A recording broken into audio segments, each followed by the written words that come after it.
Hi, I'm Marcus Knight. Back in the years 2000 to 2004, I used to go fossil hunting and crabbing at a spot down here on the Casuarina and Inkerman Creek where they are close together.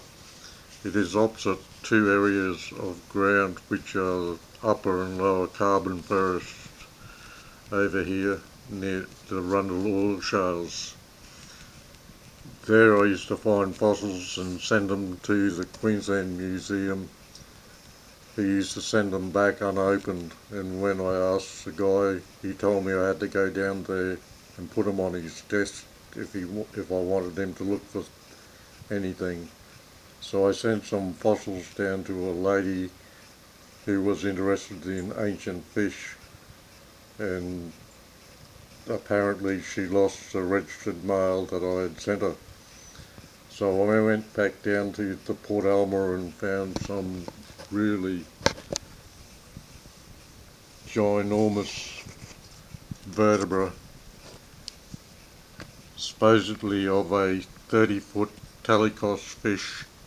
This one has a hole in the side for a rib bone and the other side is clogged up. But it is completely stone, silicified, and to me ancient.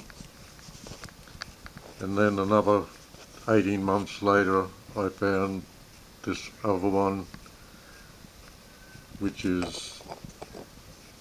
fits onto that one, and Luke Godwin, an archaeologist that came out here to look at heritage sites in the Dee River, told me that it was a Aboriginal graving stone. But I am sending pictures to the Queensland Museum and they seem to come up with ridiculous statements like 30-foot brim, mackerel or grouper.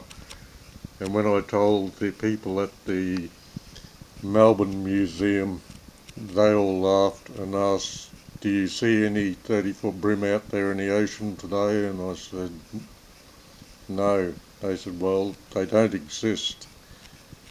And these items you got are totally silicified stone, which would have taken at least 65 million years to get to this state."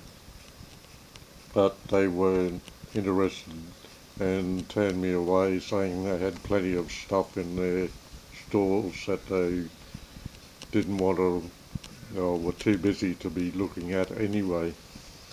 And then later on I went down and found this fossil plate which has been chipped off on that side, probably used as an Aboriginal knife or scraper.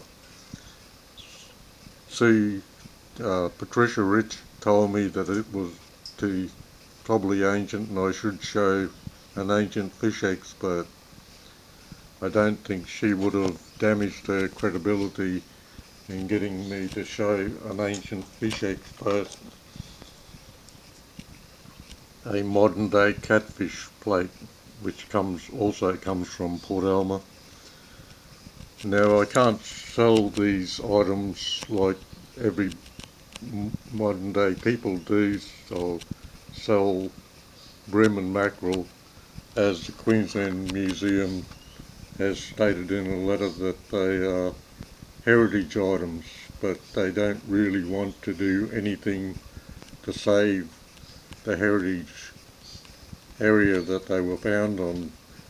The Queensland government has plans to dig up the area and put prawn farms there to destroy all the evidence.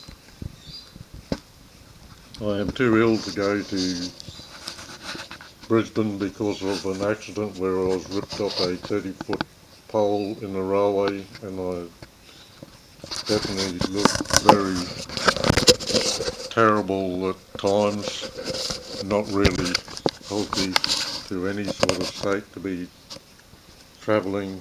One suffers a lot from travel illness, even going to town by bus nowadays. But these should be recognised as heritage, and then the land would probably no longer be regarded as Holocene, and all of Australia's resources would gain from that, because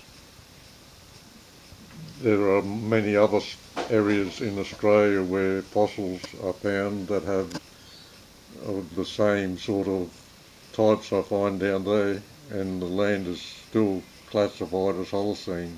If it was classified as ancient, the resources would definitely be better off.